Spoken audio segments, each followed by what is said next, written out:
Primeira carta de Paulo a Timóteo, capítulo 1, do verso 18 e 19, diz assim: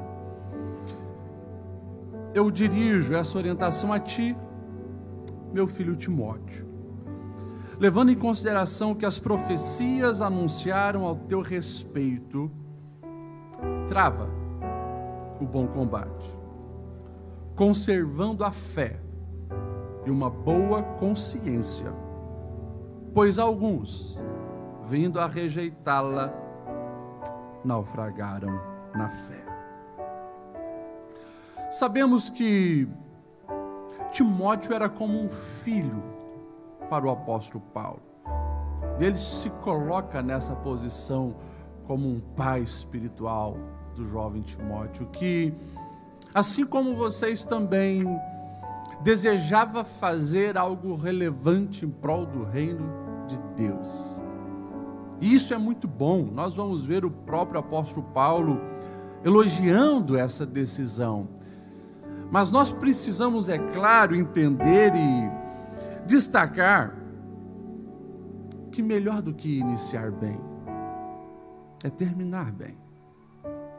Falar como falou o apóstolo Paulo: eu combati o bom combate, eu terminei a carreira e eu guardei a fé. E claro, esse é o nosso desejo para que de fato aconteça na vida de vocês. Eu creio que para que essa verdade seja prática nos dias que a vida reservou para cada um de nós, nós precisamos ter essa consciência que nós estamos no bom combate. Trava o bom combate. É interessante, porque é claro que o apóstolo Paulo, ele vai deixar de uma maneira clara que o bom combate é a vida de todo cristão. E eu creio que ele aqui destaca para o jovem Timóteo, porque esse estava recebendo ferramentas diferenciadas para, nesse combate, assumir uma posição estratégica que fosse muito mais intensa contra o adversário. E por isso eu escolhi esse texto, para que vocês também entendessem que esses 2 anos que vocês estiveram meditando na palavra, como foi mencionado aqui pela aluna Mara, os professores colocaram coisas significativas e relevantes, deram ferramentas e caminhos para que vocês fossem extremamente eficientes nessa batalha. Mas jamais se esqueça, é batalha, é combate. Estamos numa guerra. E isso jamais deve sair da mente e do coração de vocês. Estamos numa guerra em prol do reino de Deus, pela verdade do Evangelho. E é claro que, enquanto o nosso general nos chama para o combate, nos dias de hoje vozes surgem invocando a neutralidade para que a igreja se cale, não se posicione, se acovarde, não entre nessa guerra. Isso vem de tantas formas e de tantas maneiras, mas jamais se esqueçam, travem o bom combate. Se é combate, tem adversário. Se é combate, vocês também precisam entender que haverá um inimigo tentando vos derrubar, tentando vos prejudicar, tentando anular as armas que vocês já receberam em Deus para fazer a diferença. E daí eu pego uma das últimas falas de Jesus aos seus discípulos: vigiem e orem. Vigiem e orem. O espírito está pronto, mas a carne é fraca. Vocês não podem jamais nessa batalha estar negligentes. Estejam vigilantes, atentos, observem, analisem, façam a leitura dos dias a dia, mas não esqueçam de vigiar. Vigiar o que, pastor Lediel? Poderíamos falar de muitas coisas, mas sempre quando nós vamos ver na Bíblia vigilância, as torres de vigia, elas protegiam o que tem valor. As torres de vigia eram construídas do lado das plantações, era do lado do curral onde ficava o gado, ou aonde ficava os guardas cercando ali o muro da cidade, porque aquilo que tinha valor merecia vigilância e proteção.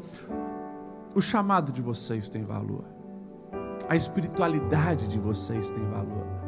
Isso jamais deve ser negligenciado, mas que vocês possam estar atentos. Paulo, ele falando desse bom combate, ele deixa claro que o bom combate é a causa do Senhor. E nessa vigilância que vocês precisam ter, guardem o coração para que vocês não venham cair numa confusão do que é o bom combate. Porque, claro, a sociedade, ela sempre chama você para algumas outras distrações. Mas o bom combate é aquilo que tem valor eterno. O bom combate é aquilo que o ladrão não pode roubar e a traça não pode corroer.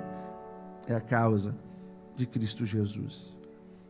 E quando nós olhamos para o que Paulo está orientando a Timóteo, dando essa consideração para que ele trave esse bom combate, antes ele vai falar do que as profecias anunciaram a respeito de Timóteo. Ele vai dizer assim: Timóteo, eu dirijo essa orientação a ti, meu filho, levando em consideração que as profecias, o que o céu, o que Deus já declarou a teu respeito, porque se você mantém e preserva e vigia guardando essa tua identidade de quem você é, você não vai se esquecer de qual é o bom combate.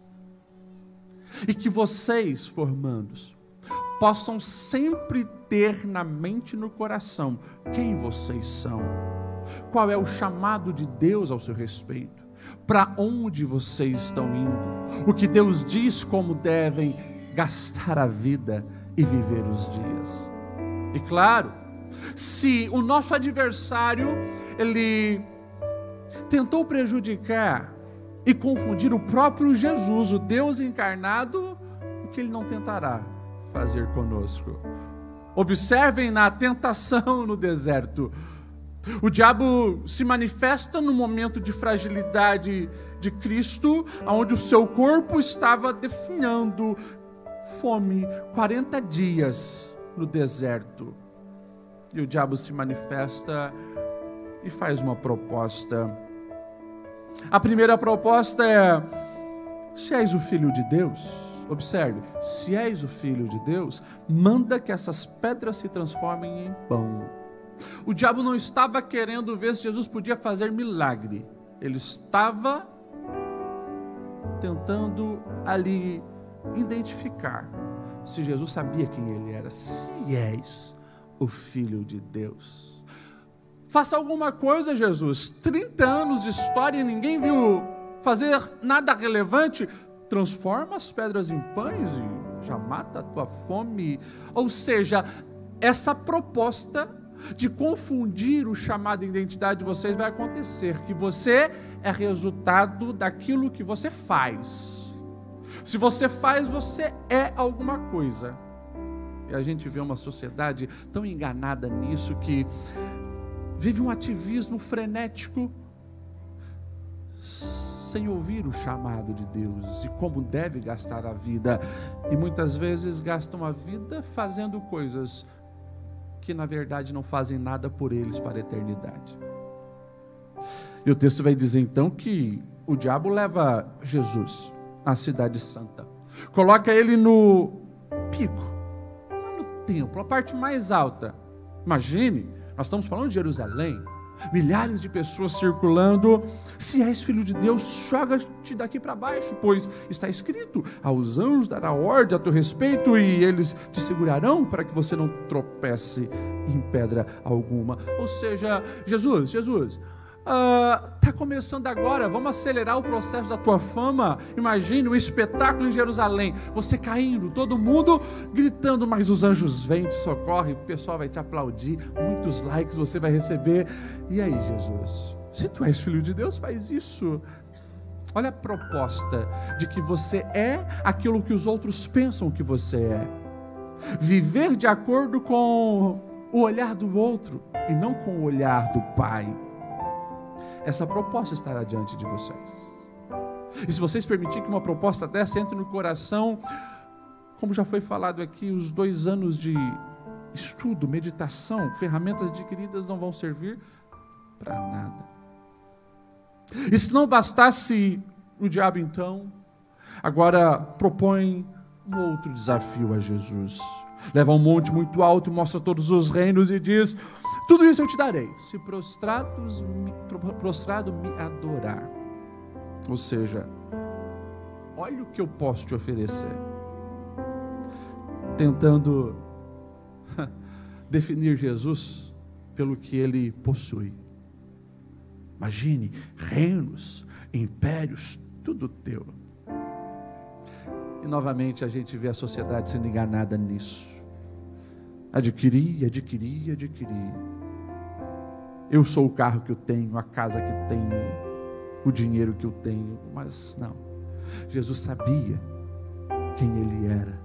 Antes da tentação, aconteceu o batismo, o céu se abriu, o Espírito Santo desceu, e o Pai já declarou: é o meu Filho amado, em quem eu tenho prazer. Essa convicção de que o que o céu diz a teu respeito precisa fazer com que você se posicione no campo de batalha desejoso para fazer esse bom combate. Pastor, o senhor está dizendo que a nossa vida é um combate, é isso mesmo, mas não se esqueçam desse adjetivo tão lindo, é bom.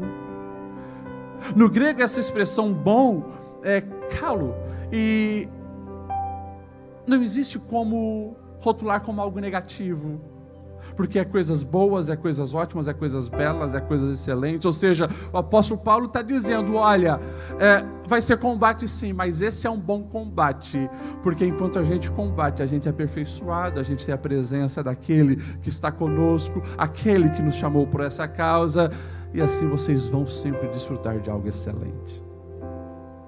E depois ele então vai dizer assim: conservando a fé. Interessante que o verbo está no presente contínuo, é algo que já começou, mas não pode parar. Os livros são bons, os caminhos teológicos podem enriquecer o teu intelecto, mas não esqueçam do beabá, não esqueçam da oração, não esqueçam que aquilo que Deus falou através do profeta Jeremias continua: vocês me buscarão, mas me acharão e encontrarão quando buscarem de todo o vosso coração. Não perca esse desejo pelo Senhor, de buscá-lo de todo o coração, sempre. Aumente o conhecimento, mergulhe nos estudos, abracem a proposta do pastor Jaisso e façam outros cursos, seja de liderança, seja as pós-graduações, enfim. Nunca pare de aprender, mas também nunca pare de buscar na fonte que preenche a sua alma. É a presença do nosso Deus. E o caminho é a palavra e a oração. É o nosso beabá. Ele vai também dizer: conservando uma boa consciência. E nesse mundo de tantas vozes, a gente precisa sempre, através da palavra, manter essa boa consciência, porque os ismos virão, o liberalismo, o relativismo, o sincretismo e assim por diante.